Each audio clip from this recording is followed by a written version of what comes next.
is carrying a bottle and sipping continuously because the marketing machines have done this to them. Excessive consumption of water, especially if it's done in small sips, will lead to swelling of the brain.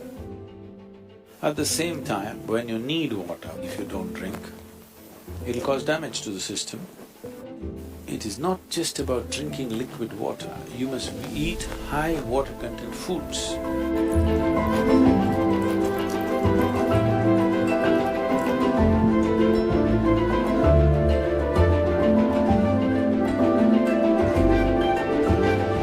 If you don't feel thirsty, if you don't drink water, nothing is going to happen, you're going to be fine.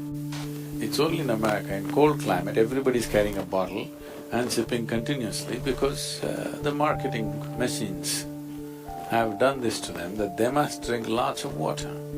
Excessive consumption of water, especially if it's done in small sips, body absorbs. When it absorbs, the sodium levels, which are very delicately balanced, will drop.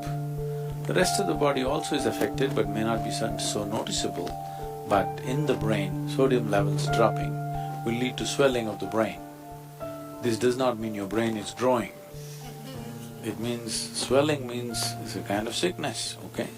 Not expansion of the brain, it's swelling up because of lack of sodium content. So because there's not enough sodium, more water goes into the brain, trying to supply the required sodium to keep the balance. So more water in your brain means you will slosh. Psychological imbalances will come when you manage to absorb. See, if you drink lots of water at one go, body will decide how much to absorb, how much to throw out. But if you keep sipping through the day, body kind of gets deceived and tends to absorb more water than it should.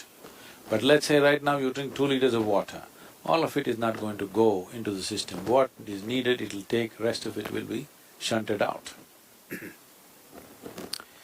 So, not consuming water and being out there is very much a possibility.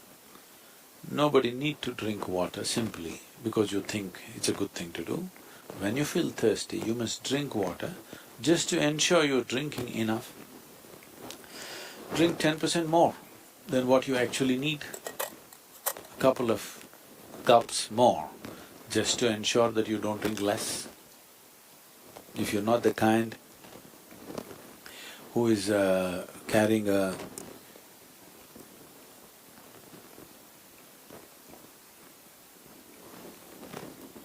water bottle with you every minute of the day, then it's good to drink little extra water so that when the need comes, you have a certain amount of time before you can drink, that it is not an emergency. At the same time, when you need water, when you're thirsty, if you don't drink, it'll cause damage to the system. I would say, this may be very controversial, the medical fraternity will for sure protest on this, but they will come to it after maybe 20 years or 30 years. I would say if everybody consumes good water in sufficient quantity, 50% of the heart attacks in the world would come down. The damage to the heart is immense when the water that is needed is not there in the system. But when I say water, it is not just about drinking liquid water, you must eat high water content foods. If you eat a fruit, it's nearly 90% water. Vegetables and other things are over 70% water. Minimum 70% water content must be there in the food that you eat. So, very low water content food you eat and it goes and gets stuck in your… like concrete, it sits in your stomach. Now you drink water, that's not going to help. You must eat high water content foods. When you consume food, at least it must be level with the percentage of water content in your own body.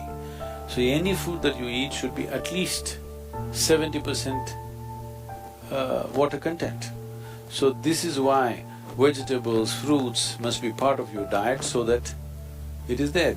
Not consuming water in certain situations is okay, but if there is an indication of thirst, you must drink water.